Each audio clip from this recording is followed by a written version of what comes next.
አሰልጣኝ ሚኬል አርቴታ ከትላንትናው እጅግ የሚያስቆጭ የአውሮፓ ሻምፒዮንስ ሊግ ሽንፈት በኋላ ተጠባቂ አስተያየታቸውን ሰጥተዋል። ገና ነው ሲሉ ነው እንግዲህ አሰልጣኝ ሚኬል አርቴታ የተናገሩት።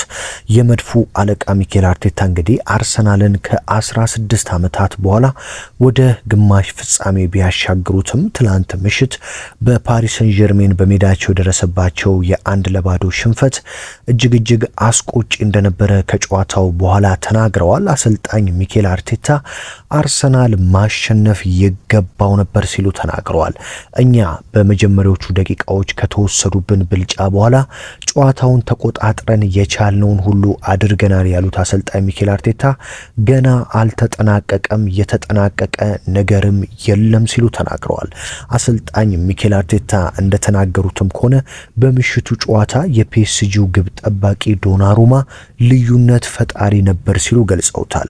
የፒኤስጂው ግብ ጠባቂ ዶናሩማ እጅግ ድንቅ በረኛ ነው፣ የዛሬው ጨዋታ ልዩነት ፈጣሪ እሱ ነበረ ሲሉ ነው አሰልጣኝ ሚኬል አርቴታ የተናገሩት። በውጤቱ ረገድ ፒኤስጂ ማሸነፍ ይገባዋል ብዬ አላምንም። እኛም እጅግ ጥሩ ነበርን። በመጀመሪያዎቹ ደቂቃዎች ከተወሰዱብን ብልጫዎች በተለየ እጅግ ተሻሽለን በሁለተኛው አጋማሽ ቀርበን ነበር። ነገር ግን የፈጠርናቸውን የግብ ዕድሎች የፒኤስጂው ግብ ጠባቂ አድኖብናል። እሱ ልዩነት ፈጣሪ ነበር ሲሉ አንስተዋል። ነገር ግን ገና የመጀመሪያ ዙር ነው። አሁንም ጨዋታው አልተጠናቀቀም። 50% የማለፍ እድል አሁንም አለን ሲሉ ተናግረዋል። ይህ የአውሮፓ ሻምፒዮንስ ሊግ ነው ያሉት አሰልጣኝ ሚኬል አርቴታ በአውሮፓ ሻምፒዮንስ ሊግ 1-0 ማለት እጅግ ጠባብ ውጤት ነው። አሁንም 50% የማለፍ እድል አለን። ደጋፊዎች በእኛ ልታምኑብን ይገባል ሲሉ ተናግረዋል። አሰልጣኝ ሚኬል አርቴታ በዛሬው ጨዋታ ያሉብንን ክፍተቶች፣ ቅጣትና ጉዳቶች ቢኖሩብንም ፒኤስጂን ተቋቁመን ጥሩ ጨዋታን ማድረግ ችለናል። በመልሱ ጨዋታ ይህንን ውጤት ለመቀልበስ ደማችንን እንሰጣለን ያሉ ሲሆን አሰልጣኝ ሚኬል አርቴታ በአውሮፓ ሻምፒዮንስ ሊግ የ1-0 ሽንፈት ማለት 0-0 እንደማለት ነው። አሁንም 50% የማለፍ እድል አለን ሲሉ ተናግረዋል። የፒኤስጂው ግብ ጠባቂ የጨዋታው ልዩነት ፈጣሪን ካነሱ በኋላ አንፊልድ ላይ ሊቨርፑሎች እንደዛ ሲቀጠቅጡ ዶናሩማ አድኗቸው ወደ ግማሽ ፍጻሜ ይዟቸው መጥቷል። ዛሬም ዶናሩማ በእኛ ላይ አንፊልድ ላይ ያደረገውን ደግሞታል ሲሉ ነው አሰልጣኝ ሚኬል አርቴታ የተናገሩት። ለመልሱ ጨዋታ በደንብ እንዘጋጃለን፣ ወደ ፓሪስ ተጉዘን ውጤቱን ለመቀልበስ እንጋደላለን ሲሉ ነው አሰልጣኝ ሚኬል አርቴታ ሐሳባቸውን የሰጡት። የፓሪስ ሰን ዠርሜኑ አሰልጣኝ ሉዊስ ኤንሪኬ በበኩላቸው በመልሱም ጨዋታ እንዘጋጃለን፣ የተጠናቀቀ ነገር የለም ሲሉ ተናግረዋል። ኦስማን ዴምቤሌ የደረሰበት ጉዳት ብዙም አሳሳቢ አይደለም፣ ነገር ግን በመልሱ ጨዋታ የመሳተፉ ነገር አጠራጣሪ ነው። ያም ቢሆን ግን እሱን የሚተካ ተጫዋች ይኖረናል ሲሉ ሉዊስ ኤንሪኬ ጠንካራውን አርሰናል በሜዳው ማሸነፋችን ለኛ ትልቅ ስኬት ነው ብለዋል። በመልሱ ጨዋታ በደንብ ተዘጋጅተን ገና 90 ደቂቃ ይቀራል። በሜዳችን አርሰናልን ለማሸነፍና የአውሮፓ ሻምፒዮንስ ሊግ ፍጻሜ ተፋላሚ ለመሆን እንዘጋጃለን ሲሉ ነው እንግዲህ ሉዊስ ኤንሪኬ የተናገሩት። በዛሬው ጨዋታ መድፈኞቹ የቶማስ ፓርቴ አለመኖር ምን ያህል ዋጋ እንዳስከፈላቸው የታየበት ጨዋታ የነበረ ሲሆን ለመድፈኞቹም አንድ ጥቁር ተጫዋች ምን ያህል ወሳኝ እንደሆነ የታየበት ጨዋታም ነበረም። በነገራችን ላይ በሜዳው ላይ ያልተገኘ የቀድሞ የአርሰናል ተጫዋች አለ ማለት አይቻልም። ያን ራይትን ጨምሮ የቀድሞ አሰልጣኝ አርሰን ዌንገር እንደዚሁም በርካቶች የአርሰናልን ጨዋታ በኤምሬትስ ለመከታተል ተገኝተው ነበረም። ታዲያ አሰልጣኝ ሚኬል አርቴታም ለደጋፊዎች ጥሪ አቅርበው በርካቶች በተገኙበት የተደረገው ጨዋታ ገና በጨዋታው ጅማሮ በአራተኛው ደቂቃ ነበረ ኦስማን ዴምቤሌ በግሩም መልኩ ግብ ያስቆጠረው። አርሰናሎች ግን እጅግ በአንድ ተጫዋች ያንን በማጣታቸው ሊቆጩ ይገባቸዋል። ያም ተጫዋች ጋናዊው ቶማስ ፓርቴ ነው። ይህ ተጫዋች ለአርሰናል ምን ማለት እንደሆነ የታየበት የመድፉን ሚዛን ጠባቂ፣ የአማካኝ ስፍራውን ዘዋሪ፣ ማጥቃት ሲፈልግ እንዲያጠቃ ቡድኑ መከላከል ሲጠበቅበት እንዲከላከል የሚያደርገው ይህ ጋናዊ ቶማስ ፓርቴ እንደነበረ የትላንትናው ጨዋታ ፍንትው አድርጎ አሳይቷል። ራሱ ቶማስ ፓርቴም በጨዋታው ላይ እንግዲህ ሜዳ ውስጥ ቁጭ ብሎ ከንፈሩን 10 ጊዜ እየነከሰ በቁጭት ሲመለከት ነበር፣ ከባለቤቱና ከልጁ ጋር ተገኝቶ ማለት ነው። ቶማስ ፓርቴን በጨዋታው ላይ አይታችሁት ከሆነ ተቀምጦ ምን አለ ውስጥ ባለው ምን አለ እየተጫወትኩ በሆነ የሚል እስኪመስል ድረስ ፊቱ ላይ ትክክለኛ ሐዘን፣ ትክክለኛ ቁጭት ይታይበት ነበረ። በነገራችን ላይ የቶማስ ፓርቴ አለመኖር የአርሰናልን ሙሉ በሙሉ ባላንስ አሳጥቶታል ማለት ይቻላል። ይህም እንግዲህ ለወትሮ ቶማስ ፓርቴ በ6 ቁጥር በኩል ሲሰለፍ እንግሊዛዊው ዲክላን ራይስ ወደ 8 ቁጥር ተስቦ የግብ ዕድሎችን ይፈጥራል፣ ተከላካዮችን እንደዚሁም ደግሞ አጥቂዎችን በደንብ ያግዛል፣ ወደ ግራና ወደ ቀኝ ኳሶችን ያመቻቻል። ዲክላን ራይስ እንግዲህ በቶማስ ፓርቴ የኋላ ደጀንነት ተማምኖ ወደፊት እንደፈለገ ነቅሎ እንዲወጣ አማራጭ ያገኛል። በትላንትናው የፓሪስ ሰን ጀርሜን ጨዋታ ግን ዲክላን ራይስ ይህንን እድል ማግኘት አልቻለም። ምክንያቱም ከኋላ ቶማስ ፓርቴ የለም። ሚኬል ሜሪኖም ቢሆን ለወትሮ አጥቂ ሆኖ እንግዲህ አጥቂነቱን ገና ተላመደው ሳይባል ወደ ረሳው አማካኝነት ደግሞ ሲመለስ ሜሪኖ ከራይስም ሆነ ከኦዲጋርድ ጋር መግባባት አልቻለም። ስለዚህ ዲክላን ራይስ ይበልጡኑ ወደ ኋላ እየተጎተተ ሲጫወት ነበር። በመጀመሪያው አጋማሽ እንደውም ዲክላን ራይስ በተከላካይነት ለረጅም ጊዜያት ከተከላካዮች ጋር አብሮ ሲጮትና ኳስን ለመቀማት ሲሞክር አይተነዋል። ይህም እንግዲህ የአርሰናልን የፈጠራ ችሎታ ሙሉ በሙሉ የገደለ፣ መድፈኞቹ ወደፊት እንዳይጠቁ አርሰናሎች ለቡካዮ ሳካ፣ ለጋብሪኤል ማርቲኔሊ እንደዚሁም ለትሮሳርድ ጥሩ ኳሶችን እንዳያቀብሉ ሙሉ በሙሉ አግዷቸዋል ማለት ይቻላል።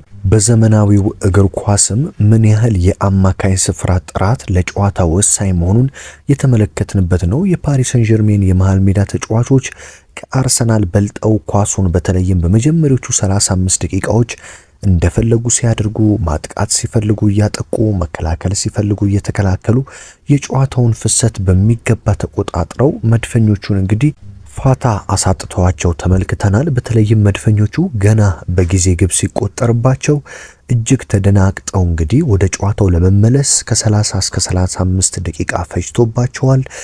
የግብ ዕድሎችንም መፍጠር አቅቷቸው በፓሪስ ሰን ጀርሜን በተለይም የመጀመሪያው አጋማሽ 35 ደቂቃዎች ሙሉ በሙሉ ብልጫ ተወስዶባቸው ኳስን እንኳን አንድ ሁለት በስነ ስርዓት መቀባበል ሲያቅታቸው ታይቷል። በኤምሬትስ እንግዲህ ደጋፊዎች ልክ ተጫዋቾች ሲገቡ የነበረው ያ ነበልባላማ ድጋፍ፣ ያ ሞቅታና ያ ጩኸት ልክ አርሰናል ገና በመጀመሪያው ደቂቃ ግብ ሲያስተናግድ ኤምሬትስ ጸጥ ረጭ እንዲልና የፓሪስ ሰን ጀርሜን ደጋፊዎች ብቻ ድምጽ እንዲሰማ ምክንያት ሆኗል። በነገራችን ላይ እዚህ ጋር የአርሰናል ደጋፊዎችን በተለይ ሜዳ ውስጥ የነበሩትን ደጋፊዎች መውቀስ ያስፈልጋል። ምክንያቱም ሊቨርፑልን መመልከት ይቻላል። በአንፊልድ ስቴዲየም ሊቨርፑል 1-0 እንደውም 1-0 እጅግ በጣም ጠባብ ሊገለበጥ የሚችል በ10 ደቂቃ ውስጥ ሊቀየር የሚችል ውጤት እንደሆነ በበርካታ ጨዋታዎች አይተናል። በአንፊልድ አይደለም 1-0 2-0 3-0 እንኳን ብትመሩ የሊቨርፑል ደጋፊዎች ጩኸታቸው አያበራም። የሊቨርፑል ደጋፊዎች ድጋፋቸው አያባራም። ተጫዋቾቻቸውን ያነሳሳሉ። ሊቨርፑል በዘንድሮው የውድድር ዓመት ብቻ ከስንት መመራት ተነስቶ ነጥብ ይዞ እንደወጣ ይታወቃል። ይህም እንግዲህ የአርሰናል ደጋፊዎች ምን ያህል በዚህ ነገር ላይ ዝንጉ እንደሆኑ የተመለከትንበት ነው። አሰልጣኝ ሚኬል አርቴታ በተደጋጋሚ ወደ ደጋፊዎች እየዞሩ በጨዋታው ላይ እባካችሁ ዝም አትበሉ፣ ድጋፋችሁን አሳዩን እያሉ በእጃቸው ምልክት እየሰጡ ነበር። የአርሰናል ተጫዋቾችም እንደ ትሮሳርድ እና ቡካዮ ሳካ አይነት ተጫዋቾች አንዳንድ ሙከራዎችን ሲያደርጉ የአርሰናል ደጋፊዎች እንዲነሳሱ ወደ ድጋፉ እንዲመለሱ ሲሏቸው ይጮሁና ወዲያውኑ በዝምታ ይዋጣሉ። የፓሪስ ሰን ጀርሜን ደጋፊዎችን አይታችሁ ከሆነም ከመጀመሪያው ደቂቃ እስከ መጨረሻዋ 95ኛ ደቂቃ ድረስ ድምጻቸው ጎልቶ እየተሰማ የአርሰናል ሜዳ ሳይሆን የፓሪስ ሰን ጀርሜን ሜዳ እስኪመስል ድረስ ድጋፋቸውን ሲያሰሙ ነበረ። መድፈኞቹ በእርግጥ የጋናዊው የመሃል ሜዳ ተጫዋች አለመኖሩ ቢጎዳቸውም ሌሎች ተጫዋቾችም ግን እጅግ በሚያሳዝን ሁኔታ በሪያል ማድሪድ ላይ የነበራቸውን እጅግ የተቀናጀ እጅግ ደግሞ ውጤታማ የነበረ የጨዋታ ስልታቸውን በሜዳቸው በኤምሬትስ መድገም አልቻሉም። ለወትሮ እንግዲህ እየታማ የሚገኘው ኖርዌያዊው የመሃል ሜዳ ተጫዋች ማርቲን ኦዲጋርድም እጅግ አቋሙ ቀንሶ ይህ የምናውቀው ማርቲን ኦዲጋርድ ነው ወይስ ሌላ ተጫዋች ነው እስኪባል ድረስ ማርቲን ኦዲጋርድ እጅግ ባሳዛኝ ሁኔታ ብቃቱ ወርዶና ቀንሶ የተመለከትንበት ጨዋታ ነው። ማርቲን ኦዲጋርድ እንግዲህ በድሮ ብቃቱ ኳሶችን አመቻችቶ ያቀብላል፣ መሃል ሜዳውን ሚዛን ይጠብቃል። ከሰሞኑ በተለይም ደግሞ በዘንድሮ የውድድር ዓመት ገና የእንግሊዝ ፕሪሚየር ሊግ ሲጀመር ጉዳት አስተናግዶ ለወራት ከሜዳ ከራቀ በኋላ ከዛ ሲመለስ ማርቲን ኦዲጋርድ እጅግ ደካማ ሆኖና አቋሙን ወርዶን የተመለከትነው የድሮ ተነሳሽነቱ የድሮ ወኔው ጠፍቶ ከኳስ ጋር እንግዲህ ምቾት እያጣ የመጣ ተጫዋች ሆኗል ማርቲን ኦዲጋርድ። እነዚህም ትችቶች እንግዲህ በማርቲን ኦዲጋርድ ላይ እጅግ ጫና እያደረጉበት እንደሆነ በሜዳ ላይ በግልጽ እየታየ ነው። እርግጠኝነት የጎደለባቸውን ኳሶች ነው የሚያቀብለው። በርካታ ኳሶቹም ወደፊት ከማቀበል ይልቅ ዲያጎናል ኳሶችን ወደ ግራና ወደ ቀኝ እንደዚሁም ደግሞ ወደ ኋላ እያቀበለ ማርቲን ኦዲጋርድ እንግዲህ የበፊቱ ከቡካዮ ሳካ ጋር ያለው ጥምረት የጠፋበት አዲስ ለአርሰናል ገና አዲስ የፈረመ ያልተላመደ ተጫዋች እስኪመስል ድረስ በነ ሜሪኖ ያለው ብቃት ራሱ በነ ሜሪኖ እስከመዋጥ የደረሰ ተጫዋች ነው። ማርቲን ኦዲጋርድ እንግዲህ ወደ ብቃቱ የማይመለስ ከሆነ በእርግጠኝነት አርሰናል በሱም በኩል ሌላ ተጫዋች ማሰብ እንዳለበት በግልጽ የታየበት ጨዋታ ነው ብዬ አስባለሁ። በነገራችን ላይ ሌላኛው በአርሰናል ቤት እጅግ መተቸት ያለበት እጅግ መወቀስ ያለበት ተጫዋች አለ። ይህ ተጫዋች እንግዲህ በመድፈኞቹ ቤት አንዳንዴ ወሳኝ በሆኑ ጨዋታዎች ግብ አስቆጥሮ ይወጣል። ነገር ግን እጅግ በሚፈለግባቸው እጅግ በርካቶች የሱን ግብ በሚሹበት ጊዜ ደግሞ ጭራሽ በጨዋታው ላይ የሌለ የማይገቡ ስህተቶችን የሚሰራ መሬትን በድንጋይ እንደ መሳት የሚቀሉ ኳሶችን እየሳተ የአርሰናልን ልፋት መና የሚያስቀር ደጋፊዎችን ጨጓራ የሚልጥ ተጫዋች ነው። ይህ ተጫዋች ጋብሪኤል ቴዎዶር ማርቲኔሊ የብራዚላዊ ተጫዋች እንግዲህ በተለይም ካቻምና ከቡካዮ ሳካ ጋር በመድፉ ቤት እኩል ስሙ የሚነሳ እጅግ ድንቅ ተጫዋች፣ የሚከበር የሚወደድ ጨዋታ መቀየር ይችላል ተብሎ የሚታመንበት ተጫዋች ነበረ። ነገር ግን አምና እንደዚሁም ደግሞ ዘንድሮ ለይቶለት ቀና ብሎ እንኳን የማያይ እግሮቹ ኳስ ከያዙ በኋላ መሬት እያየ የሚሮጥ ተጫዋች ነው የሆነው። ማርቲኔሊ በርካታ አርሰናል ማሸነፍ የሚችልባቸውን ከበረኛ ጋር እየተገናኘ የሚሰጣቸው ኳሶች እንግዲህ እጅግ የሚያስቆጩ ናቸው። ከጉዳቱ መልስ በኋላ እንግዲህ ይህ ተጫዋች ተሻሽሏል። በሪያል ማድሪዱ ሁለቱም ጨዋታ እጅግ ምርጥ ነበረም፣ ግቦችን ማስቆጠር ጀምሯል በሚል በበርካቶች ዘንድ እየተደነቀ እየተሞገሰ ባለበት ደግሞ ትላንትና ያ የድሮ ማርቲኔሊ ሳይሆን የባሰበት እጅግ በርካታ ኳሶችን የሚያመክን ተመልክተናል። በትላንትናው ጨዋታ ብቻ አርሰናል በመጀመሪያው አጋማሽ 2-1 እየመራ መውጣት የሚችልበትን 2 ንጹህ የግብ ዕድሎች ያመከነበት፣ አንደኛውን እንኳን ብንተወው ከፓሪስ ሰን ጀርሜኑ ግብ ጠባቂ ዶናሩማ ጋር ተገናኝቶ 1-1 ብቻውን አስቆጥሮ እንግዲህ ይህ ግብ በሪያል ማድሪድ ላይ ያስቆጠራት ራሷ አይነት ኳስ ናት። ይችን ግብ ያስቆጠረ አርሰናልን 1-1 ወደ መልበሻ ክፍል ይመልሳል፣ ወደ ጨዋታው ይመልሳል። እጅግ ትልቅ ትርጉም ያላት ከ3 ነጥብ በላይ ትርጉም ያላትን እችን ኳስ ማርቲኔሊ አምክኗል። በእርግጥ አሰልጣኝ ሚኬል አርቴታ ምንም አይነት አማራጭ የላቸውም። በተቀያሪ ወንበር ላይ ካይ ሃቨርት የለም፣ ጋብሪኤል ጄሱስ የለም፣ ቶማስ ፓርቲ የለም፣ ሪካርዶ ካላፊዮሪ የለም። ምንም አይነት አማራጮች እንግዲህ ሚኬል አርቴታ የላቸውም።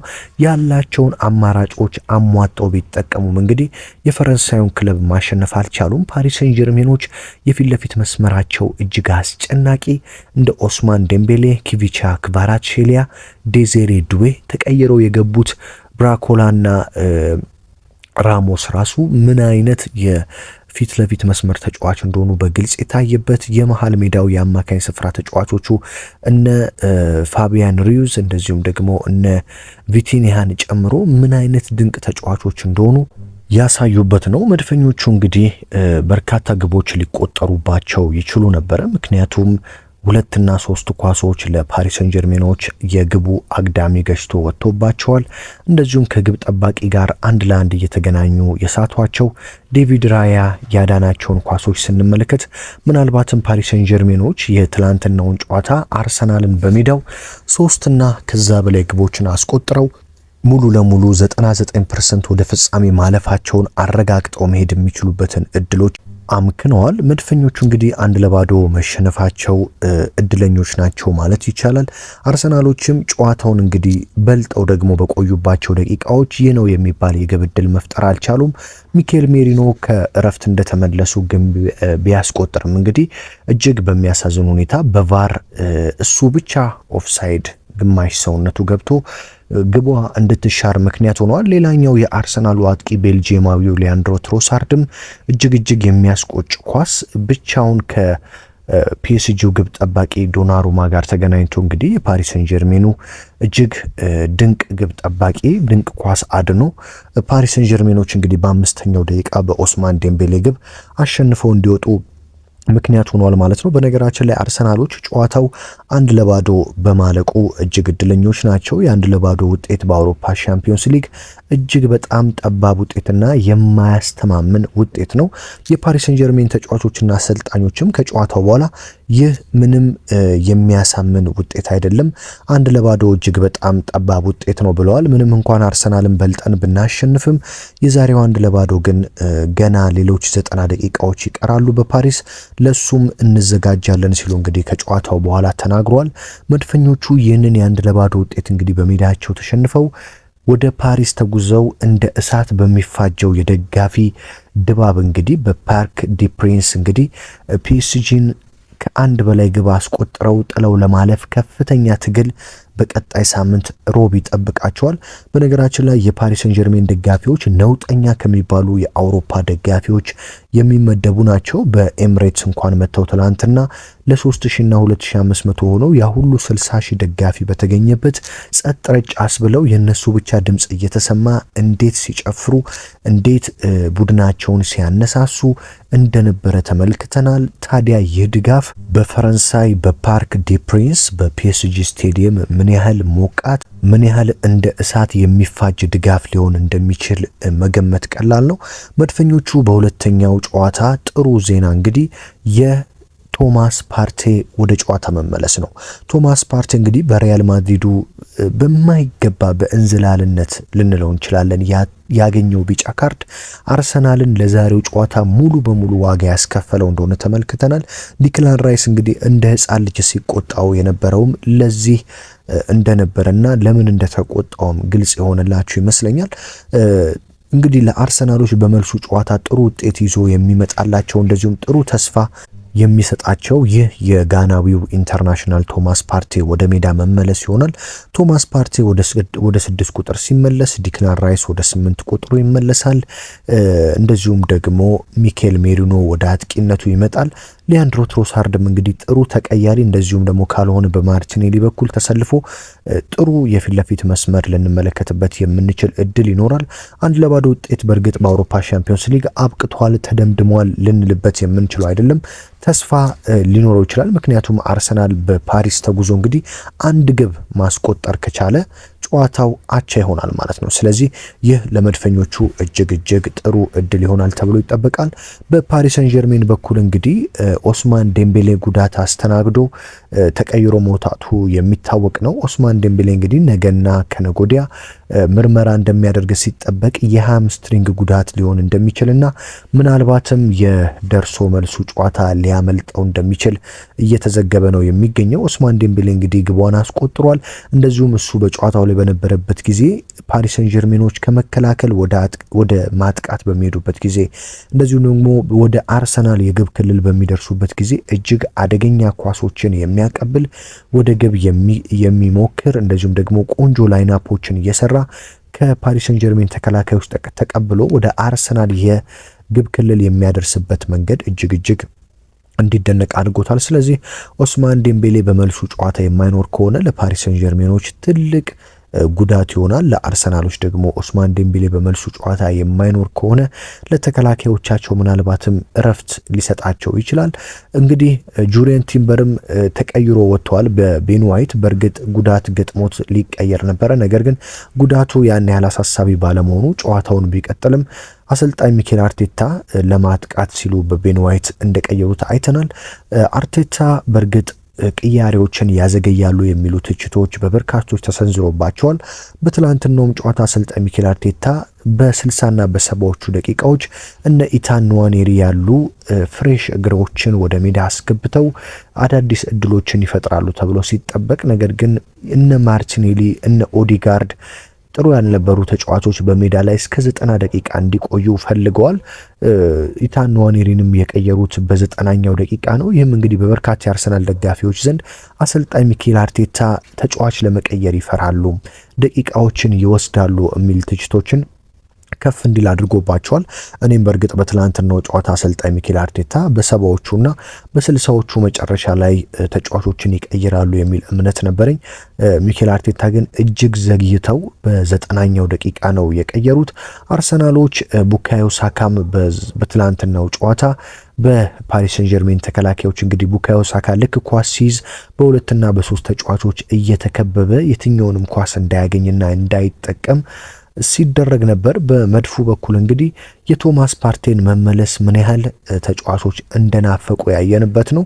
መድፈኞቹ እንግዲህ ከ16 ዓመታት በኋላ በእጃቸው የገባውን ወርቃማ እድል በሜዳቸው እንግዲህ ቢያንስ ባያሸንፉ እንኳን አቻ ወጥተው በሌቭል ውጤት ወደ ፓሪስ የሚጓዝበትን እድል አምክነው እጅግ አስቆጪ እንዳይሆን እንግዲህ ተፈርቷል። ምክንያቱም አርሰናል ብዙ ጊዜ ወደ ዋንጫዎች ይቃረባል፣ ዋንጫዎች ጫፍ ይደርሳል፣ ያንን በስተመጨረሾቹ ያጣል። ይህም እንግዲህ ዘንድሮ በአውሮፓ ሻምፒዮንስ ሊግ ከ16 ዓመታት በኋላ ያገኙትን እድል እንዳያጡ አሁንም ስጋት አለ። ነገር ግን የ1-0 ውጤት እጅግ ጠባብ ነው። አሰልጣኝ ሚኬል አርቴታም ለሚቀጥለው የሮቡ ፍጥጫ እንግዲህ ከፍተኛ የሆነ ስራን ሰርተው በተጫዋቾቻቸው ላይ ስነ ልቦናቸውን ገንብተው ቶማስ ፓርቴን አካተው ውጤቱን ለመገልበጥ ከፍተኛ ጥረት ያደርጋሉ ተብሎ ይጠበቃል። የ1-0 ውጤት የሚቀለበስ ነው። እስኪ እናንተ ምን ታስባላችሁ? አድማጭ ተመልካቾች አርሰናል የ1-0 ውጤት ገልብጦ ወደ ቀጣዩ ዙር ያልፋል ወይስ ፓሪስ ሰን ጀርሜን በሜዳው የማይቀመስ ነው የሚለውን እንግዲህ ሐሳብ አስተያየታችሁን በኮመንት መስጫው ሳጥን ውስጥ አስቀምጡልኝ። ነገር ግን አሁንም እጅግ ተጠባቂ ጨዋታ ይጠብቀናል። ገና የ1-0 ውጤት በመሆኑ የመልሱ ጨዋታ እንግዲህ እጅግ አጓጊ ይሆናል። አርሰናል በመልሱ ጨዋታ ምን ያስመለከተናል? ሳንቲያጎ በርናቦ ድረስ ተጉዞ ሪያል ማድሪድን ያሸነፈው አርሰናል ፒኤስጂንስ ወደ ሜዳው ሄዶ ድል አድርጎት ለፍጻሜው ይቀርባል? እጅግ አጓጊና የሚጠበቅ ሳምንት ይሆናል። ለቻናል አዲስ ሆናችሁ የደውል ምልክቷን በመጫን እንደዚሁም ሰብስክራይብ በማድረግ በየዕለቱ ወሳኝ ስፖርታዊ መረጃዎችን እንድታገኙ በአክብሮት ጋብዝኳችሁ። በሌላ መረጃ በሌላ ጥንቅር እስከምንገናኝ ሰላም ተመኘውላችሁ።